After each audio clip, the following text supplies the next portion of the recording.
Wonderful. So we have a few seconds before we officially get started, but I'll go ahead and do the introduction. Welcome to Coach Uplift Weekly with Soar.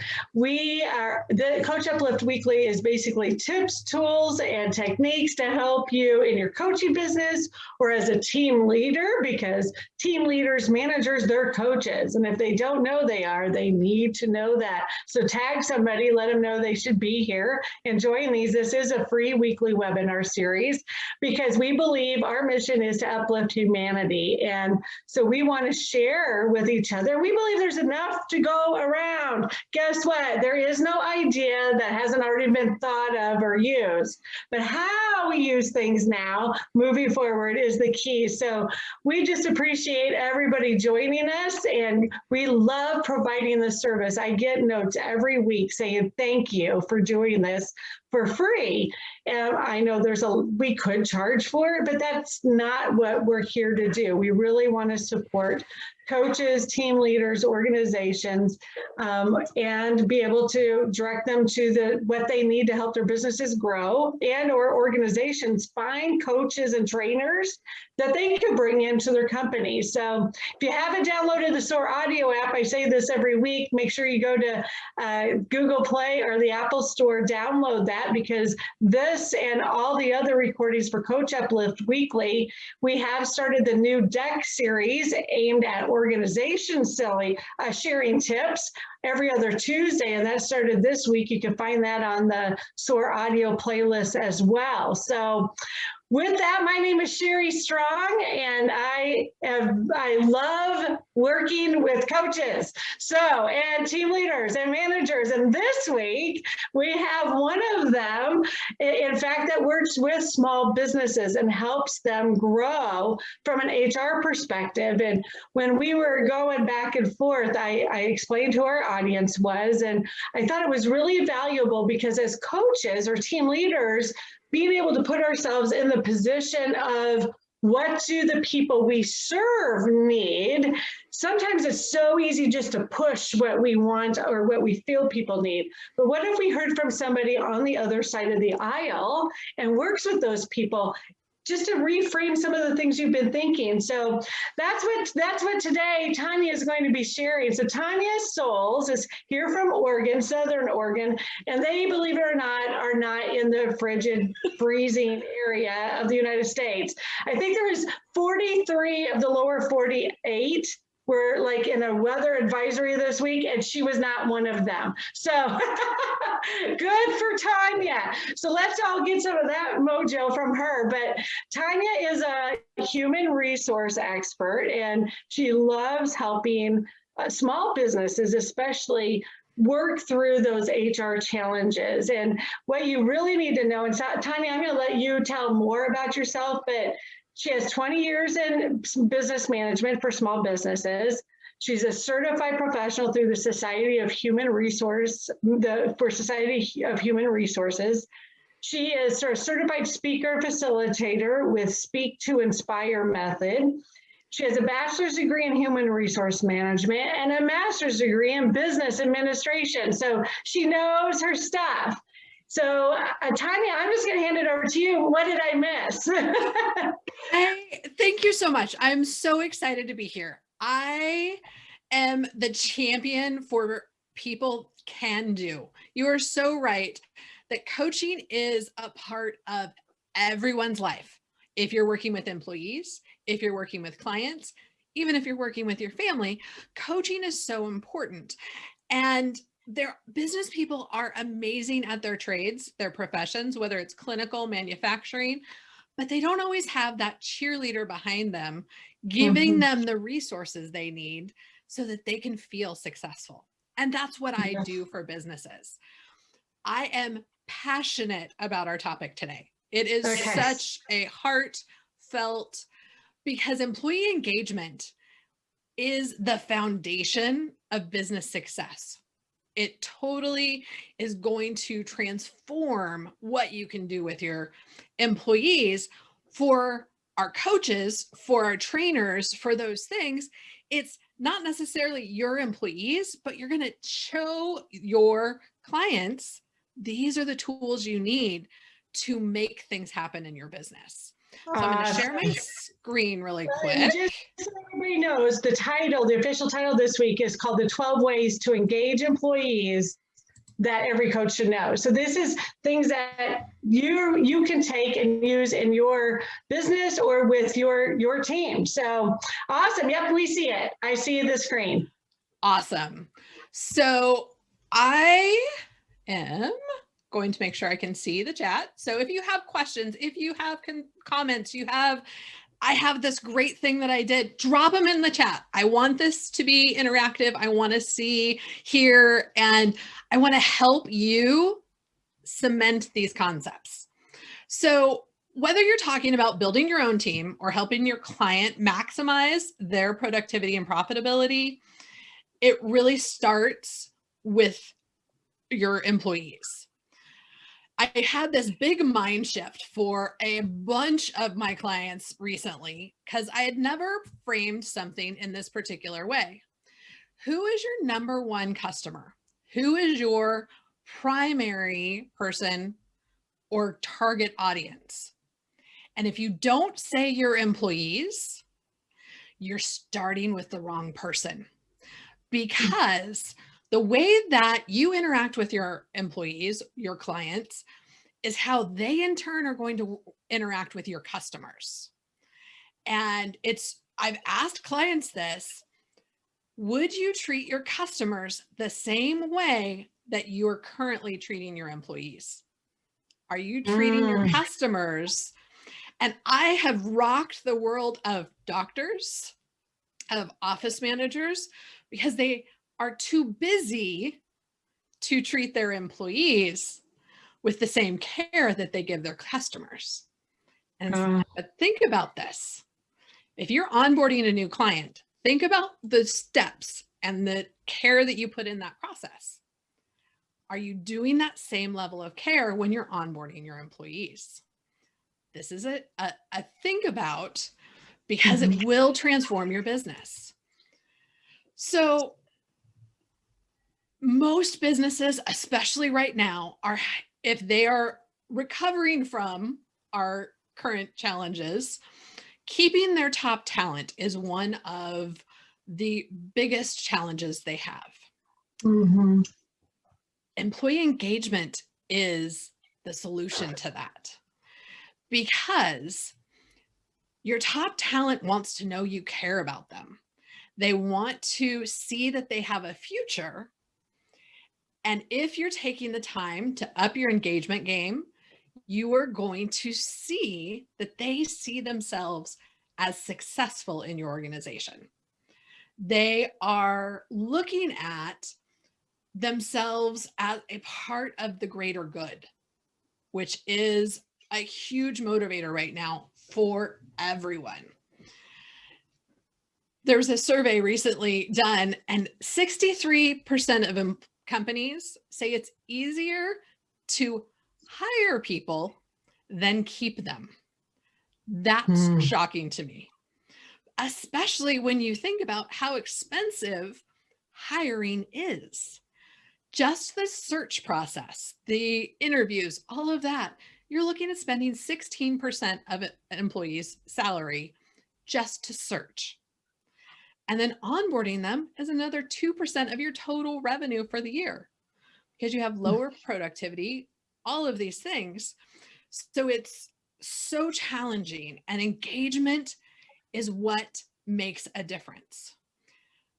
My take on engagement: you don't have to spend a ton of money. You do not need nap pods. You do not need the free cafeteria.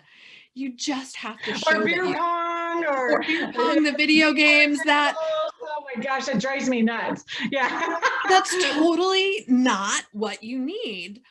You need to think about being strategic how you invest in your engagement. And remember that if you're spending money for an engagement process, you're investing in your employees who are gonna help you grow. They're going to provide better service. They're going to do a lot of things.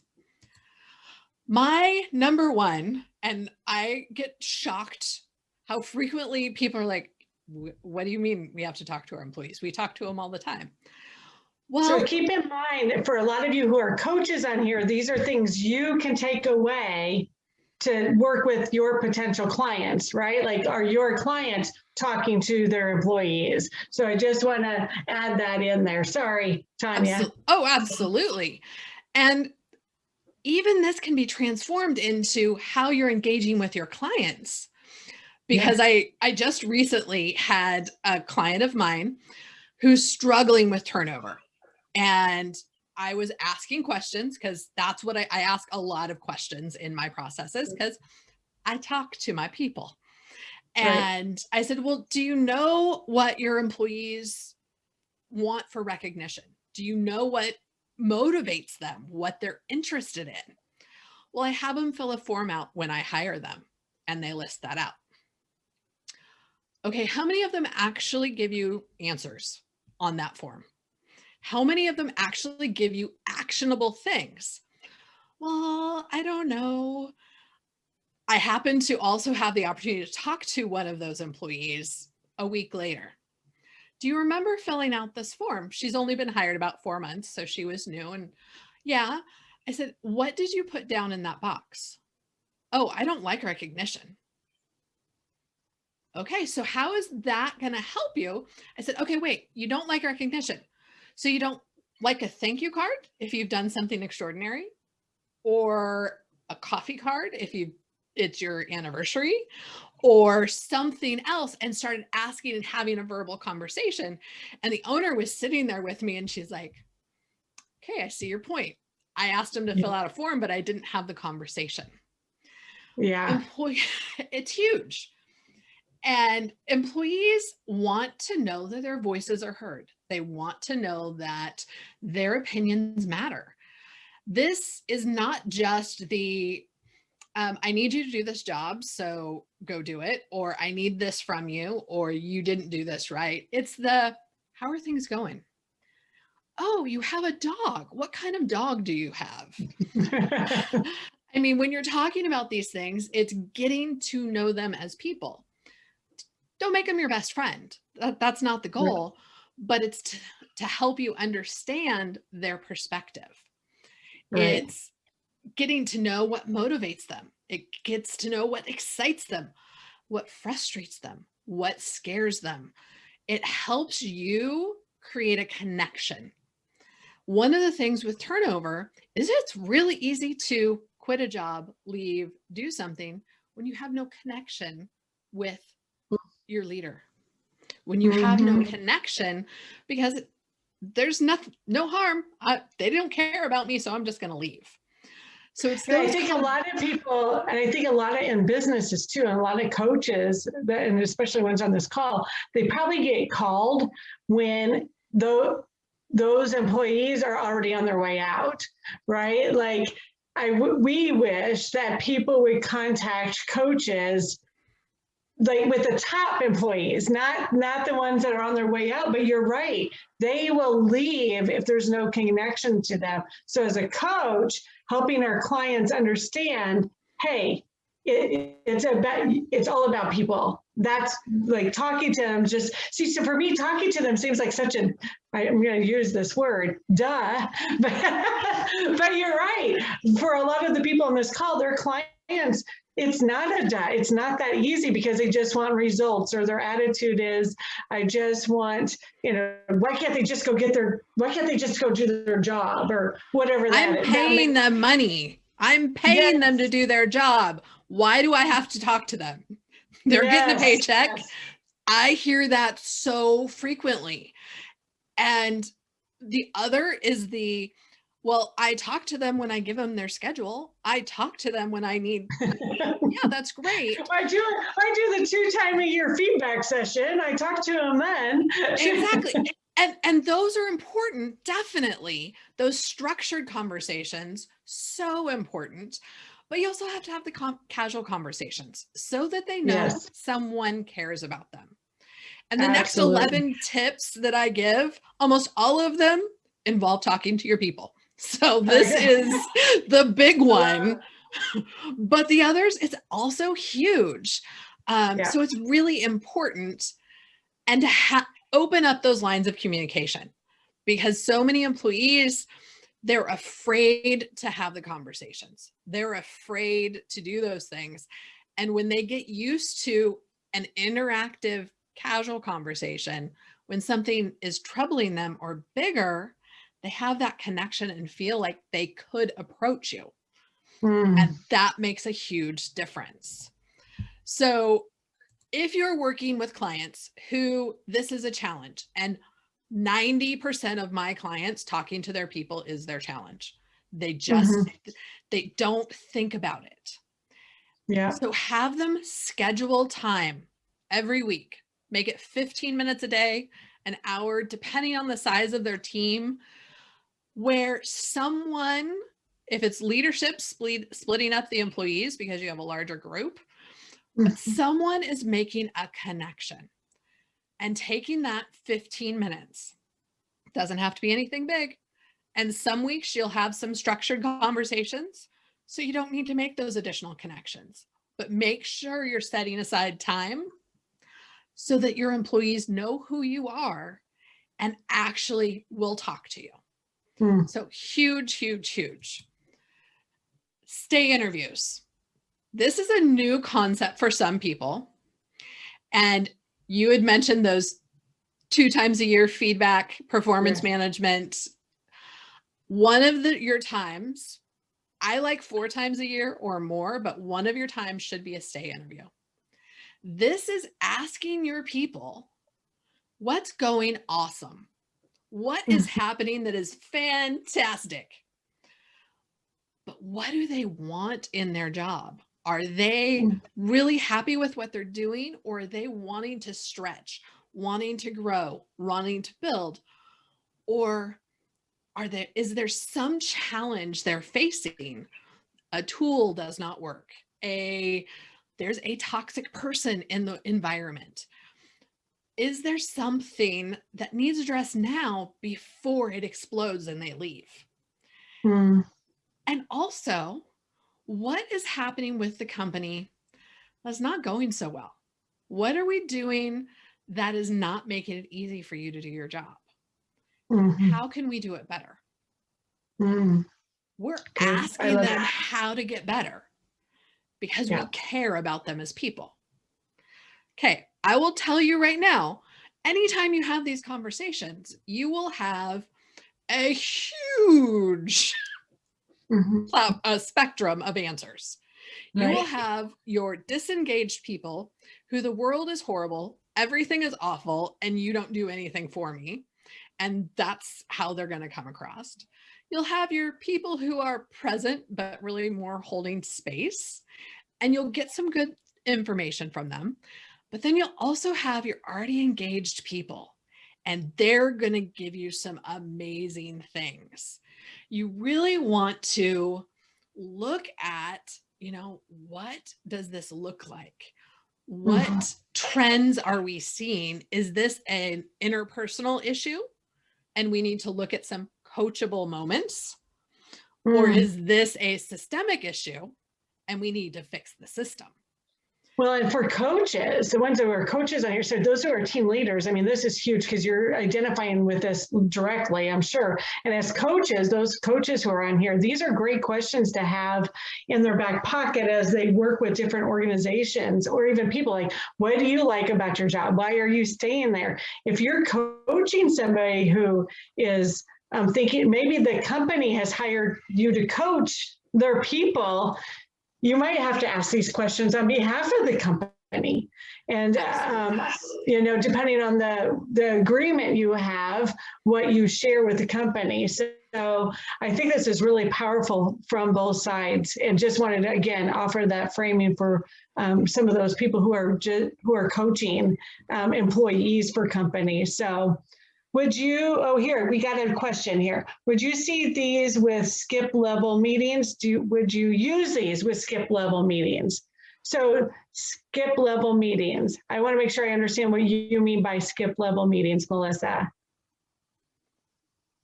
Because I think I know what skip level meetings are, but I think there could be, and do you know, have you used skip level meetings, Tonya? I have not. Okay, because I think I do, but I don't want to answer that if it's something else. So awesome. So, well, and if you, why don't you keep going, Melissa? I'm thinking she's talking about where you have like a regional manager, a director, and the VP. So the regional would work with the, VP could ask these questions. Let me know if I've got that right. The closest manager to the person is the best one to have this, because they have the connection where the employee is most likely to talk. Yeah. When you start to put a distance doing those skip level where the VP is having that conversation, if the employee is not comfortable with that person, getting some honest feedback may not be as effective. Yeah, I can see that too. If the culture isn't there and then all of a sudden the VP's doing stay interviews, it could be like, am I going to get my boss in trouble? Yeah, so I think the setup in that and the culture in the company would really determine how this is used. Awesome. Absolutely. All right. So yeah, I was going to say, we are at 20 after, so I just want to make sure that you have time. I mean, we have so much time to get through all 12. Absolutely. Okay. So exit interviews. This should be HR. This should be a higher level manager asking those questions. Again, you're going to get a variety of answers, but are you seeing trends of the people that are leaving? Are they leaving for better opportunities, or are they leaving because something in the company sucks? And pay attention to those trends. You will always have people on both ends of the spectrum that's going to do that. Okay, another question. Let's go ahead and answer these. If you do, I'm sorry, Tonya, I keep interrupting you, but these are good questions too. I mean, we have an expert on the line. So do you have any advice for how to handle this with the employee who is, like you said, everything is against them and they're just angry at everything? Then they can turn into a problem. It is definitely coachable opportunities. Okay. Because you want to recognize that they're frustrated, they recognize the negativity, and ask more questions. Because as you dive deeper into their everything is horrible, you can find out what that root cause is. Is there something personal, and that's just their personality, and you need to help give them tools to make that happen, to adjust? Or is there something deeper that they don't know how to articulate? And you create that into a coachable. And the best thing when you have that negative is that last question. What can we do to make it better? Acknowledge that, yes, you hear them, you see them, you understand their frustration, but what can we do to make it better? There are things that are possible and there are things that are not possible, but asking those opinions, asking their feedback gives them a sense that someone cares and something might improve. And that's a big one. And I would say making sure if you're working with in a team and doing this, yeah, making sure that they're authentic. And if you're a coach working with somebody on this, these are great questions you can offer them and help them be vulnerable with, because I think a lot of executives out there, I don't want to say a lot, I'll just say there's many, and they sometimes have trouble with vulnerability, and for all different types of reasons.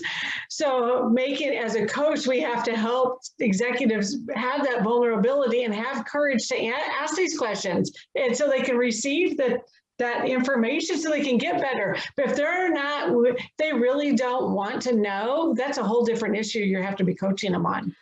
Well, and part of this, if you have someone who is just not a fit in your organization, they're not happy and they're never going to be because of your culture, your style, whatever, these are also your opportunities to either help coach them up or coach them out. And if you have someone who refuses to be a part of the solution, refuses to do those deeper dives in the questions, then you really need to ask, are you happy being here? Mm-hmm. And ask them those really pointed questions. But part of that also, when they say they don't know, ask, well, what don't you know? What part of this do you not understand? What part of this am I not understanding from what you're telling me? So that you can build from that. Well, ironically, Anita said this just came up yesterday. So timing is everything. Awesome. All right, keep going, Tonya. You're doing good. Okay, so offer meaningful benefits. Don't spend money on stuff that is not viewed as a benefit. Health insurance, while is fantastic, if it has a high deductible and a high cost, employees see it as a burden and not a benefit. Look at supplemental insurance, flexibility options, which we're going to talk about in a little bit, childcare benefits, retirement, continuing education. Again, this goes back to talking to your employees and understanding what's important to them. Don't offer stuff or pay for stuff that they don't value. Mm-hmm. This particular one, sharing information and being transparent. This is so crucial in times of change, in times of pandemics, in times of uncertainty. And when I say share information and be transparent, we are not getting into the nitty-gritty details. We are not opening this up for a company-wide discussion. Right. We're letting them know, we have some challenges we're facing.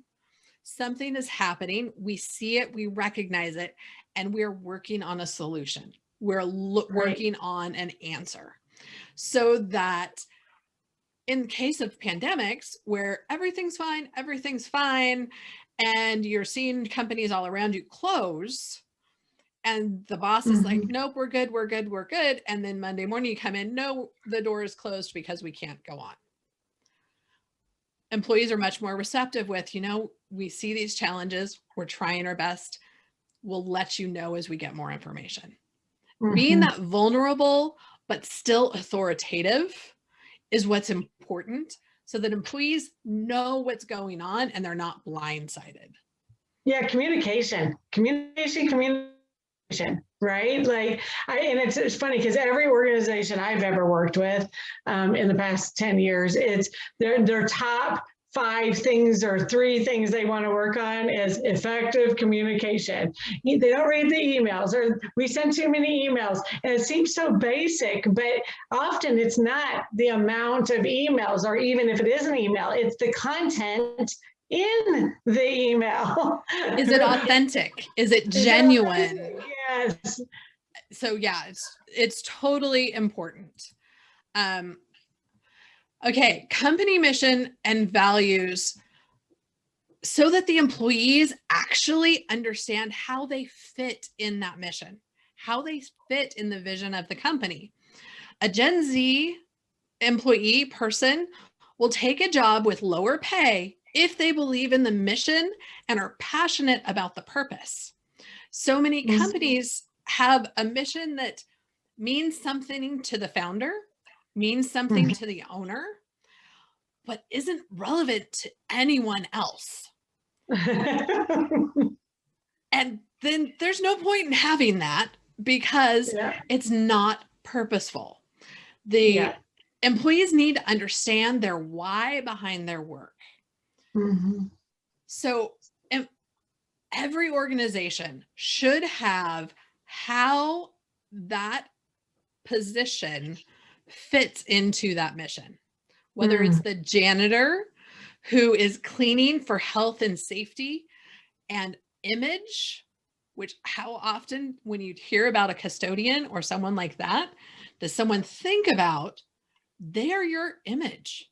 If your building is not clean, and right now, if your building is not safe, you have a real bad image problem and are not meeting the standards. Tonya, I heard a story. I don't know where this was, but I heard a story about it. I think it was a football team, maybe. I can't remember, but it was a janitor example. And they interviewed him, and he came to work early, he left late, and he was there for 30 years. And it was because he believed in the mission. And he said, I make sure, I think it was the locker rooms or something. I am a part of why they win. if they come in here and feel good about when they walk in, like he was so bought into the mission of what he did to help that team win as a janitor. It just came to mind. So I was like, I have to share this, sorry. Oh, but, absolutely. Yeah, You I mean, also what you're see it. saying is so true. You also see it often with receptionists. They're very overlooked. They're entry level, easily replaceable. Yes. But they're typically the first contact your ideal client customer has with your business. So they can easily make or break your business if they don't follow into your mission. Yeah. So huge, huge. This is a great activity. Have your clients write down how their role, if you're coaching them or if you're team leader, have them write down, or this could be like a group activity even, write down how your role connects to the mission and the vision of the company. Because if they struggle, if they struggle right there, you as a coach, you have something you could coach them on. You got job security for another week. But, and if not, right, that's great. But boy, what a great, I love this idea. Thank you, Tonya. Oh, absolutely.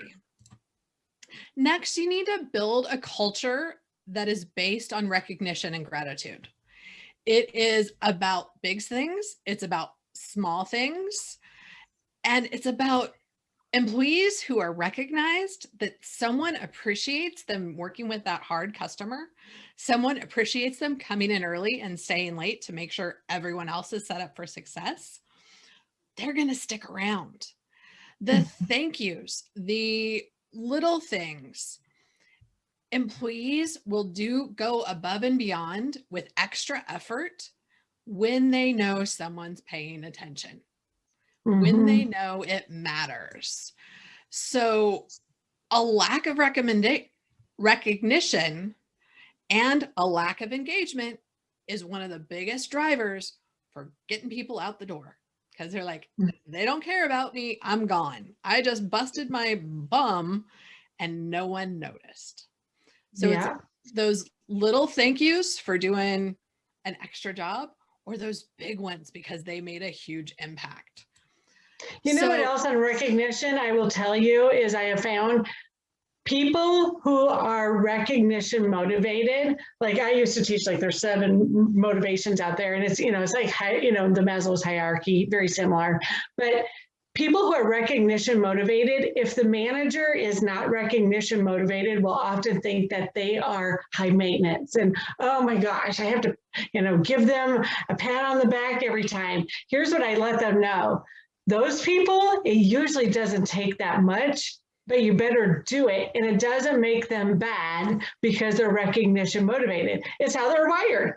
Accept it instead of trying to, force the other way, but just write them a quick note. Just say thank you on the team meeting. Hey, thanks, great job. It usually doesn't take that much, but if the manager or the executive isn't recognition motivated, they tend to roll their eyes. And I always recommend as coaches, if you recognize that in the person you're coaching, that put it back on them. It isn't about helping the other person. What can you do so that, they don't need so much attention? That's not it. It's what can you do, since they're motivated that way, to help them and move them forward. So anyway, little side note there. I get very passionate about that one. And we'll go back. We did have a question about the activity. At the end of this presentation, we'll go back and do that for you on that activity about relating their job to mission. So your action item here, sorry, Tonya. Oh, you're totally good.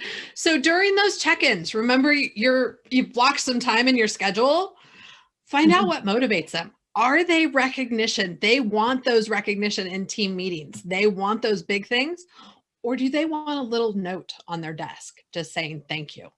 Because you have employees, if you recognize them in front of the group, they're out of there because they hate it. But you also have employees that are recognition driven and they crave it and they need it. So find out in your check-ins, do you want that public recognition, or would you rather have a private word and make that, set goals for yourself to recognize people as leaders, as executives, it gets easy to get too busy to think about it because you have your next priority already happening. So set your goals. Every week, I'm going to recognize 3 people, or every week I'm going to send 3 thank you notes and drop them on someone's desk, something. But also, as you're creating strategic growth, boosting sales, creating new avenues, strategically plan how you're going to incorporate recognition. How are you going to build that culture that's going to support it? 8, create development opportunities. So this does not have to be formal education. It can be lunch and learns during breaks. It can be book clubs. It can be mentoring, pairing someone with someone that is doing the job they want to do. It can be cross-training. It can be adding jobs to an existing position. It's understanding the employees' strengths and their ambitions. Don't force someone into a management track because that's the career development path if they have no desire to lead. That's going to end up badly. But there are ways you can enhance someone's job to create the best job they can, even if it's not in an advancement track. And you know what else? I think there's a survey out there, and I don't have the numbers because I wasn't prepared for this, but there is a survey out there that shows that most people want, and it might be a Gallup survey, but most people, they don't want the ping pong tables, all those things that we talked about when we first started here. What they want is to know they're going to be developed. And that's all kinds of different things, right? It could be like what you're saying. But that's what people crave is, do I have opportunity to develop my skills? It's the demand and expectations from millennials and Gen Zs. Many of them are foregoing higher education because the cost is ridiculous. So they're expecting their employers to provide these opportunities, to develop their skills, to develop those things. So if you have this younger generation coming in and you're not providing some form of career development, professional development, they're going to be looking for an organization that does. I just thought of an idea. So somebody remind me about my idea for lunch and learns for coaches. So we'll go back to the one activity. I'm going to share this other one in this to create something out of what Tonya just shared. But I want to make sure she gets her 12 points in first. Encourage exploration of different approaches to doing things. When you are training, emphasize the outcome, highlight the process, but be open to new opportunities to do the same job. Because you have people bringing their background, their skills, and if they are taking ownership of the process, they're going to do a better job. They're going to be less frustrated, and it's an amazing development opportunity because you need an outcome. You can show them how you've done it before, but say you're open to new ideas, open to new ways of doing things. Huge. And as coaches, I know this is not a phrase that you have ever used or will ever use, but that's the way we've always done it. Make sure that your clients, your coach client, that is not part of their repertoire. There's absolutely things that have to be done a specific way. Absolutely. But in every business, there is the opportunity to bring in new ideas, and employees crave that. Continuous feedback and interactions. So these are the way to goes in your check-ins, or you're seeing results, that outcome, and something's not quite right. You're asking what's challenging with this, what's not quite going on, and creating those coachable moments throughout the employee experience. Setting goals and having metrics to check against those in those performance management processes. encouraging questions, and encouraging questions in a way that people aren't afraid to come and ask them. Because there's a lot of people like, yeah, ask me a question. Okay, who's going to go and talk to that person? They have an open door, but they really don't have an open door. Exactly. And, you know, plan to get feedback when you're doing changes, when you're asking them to do things differently. Ask for feedback. How's it going? What's going on? Ask if the new software, the new thing is working the way it should. Ask if the tools that are being used make sense for the job. Speaking of tools, making sure you have the right tools and the right resources available. There are many places that have been in business for 1 billion years, and some of them are still using the stone tablets to track what they're doing. Are you keeping up with your industry? And you don't have to have the latest and greatest. I'm a middle adopter through and through. I don't need the latest and greatest, but I also need to keep up with what's happening around me. And asking for employees' input is something not working that we should be looking at and finding a solution for. Mm-hmm. My last biggest drivers. Anita, when someone is resistant to change or adopting new tools, this is where coaching comes. This is where mentoring comes. It's asking their questions, but also highlighting the benefits for why the change is happening and how it's going to be better for them, not the company, but how the change is going to be better for that employee, and offering the additional training, because a lot of resistance to change is when you have someone who is not comfortable with the new idea. And they know that they don't learn at the same speed as maybe their colleagues do. And offering that additional support often is huge. My last is flexibility. Every company, everywhere can offer some kind of flexibility. It's not going to look the same from one company to the next, but do they have control over some aspect of their job? Can they say when their breaks and lunches are? Can they work remotely or work on site? Can they have choices in their benefits, choices in how they do things? And you have to make it so it's easy to use. There are people who tout flexibility, but they go back to, here's the 27 steps you have to do to use a flexible schedule. It's like, okay, nobody's going to do that because it's not easy to do.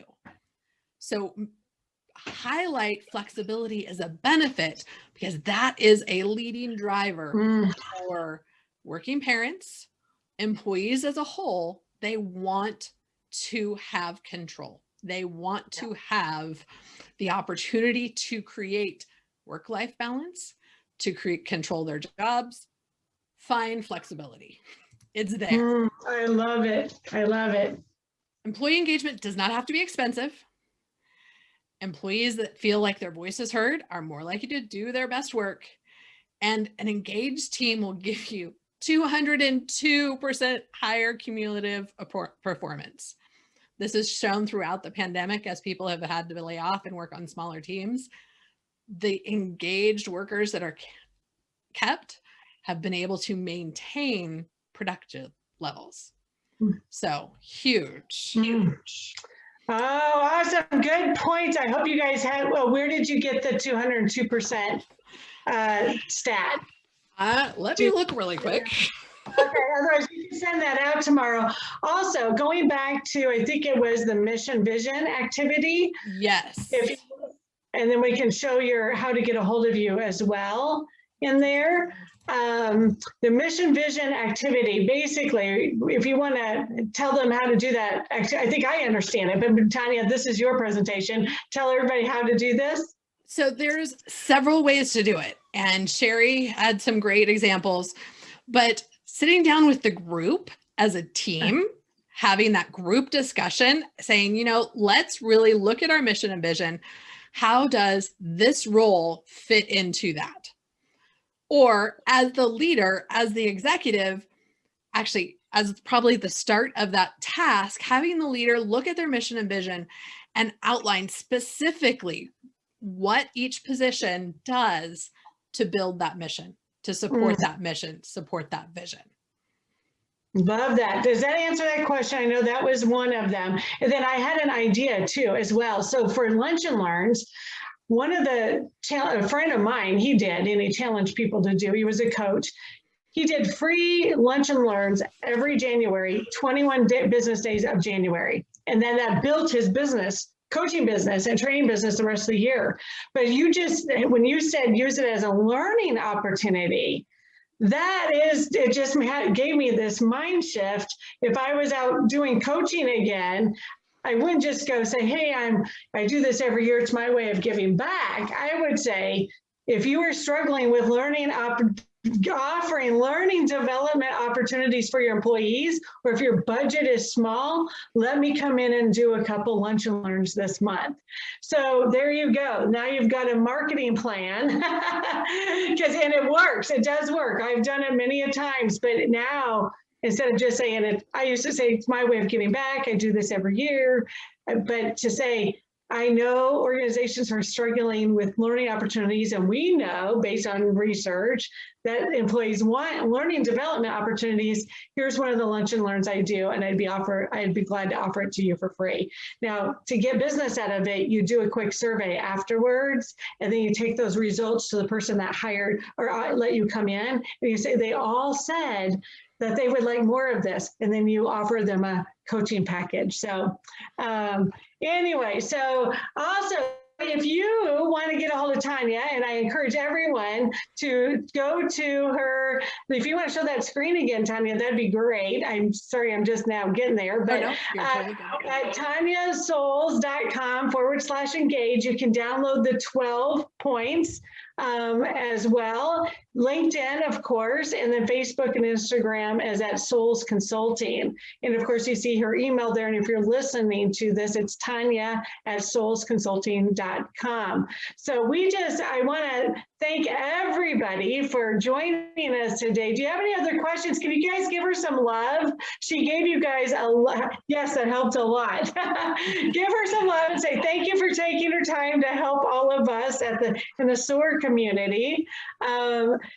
Please go follow her. Of course, we want to make sure our community, we believe in helping each other, right? When we get raised and we help other people, raise them up too. So please go follow her, and make sure you download the Soar audio app and listen to all the Coach Uplift weeklies, as well as the deck series that's now happening on every other Tuesday. And another comment, this was a great session. So Tonya, thank you for bringing this information and all these tips. So yeah, everybody's like, thank you so much. This is exactly, you know what, isn't it funny how we all get exactly what we need when we need it, if we allow universe or God, whoever you believe in, to bring it to us? I think that is amazing. So I'm glad that we can be a conduit for you. So thank you guys. We'll see you next Thursday. And thank you, Tonya.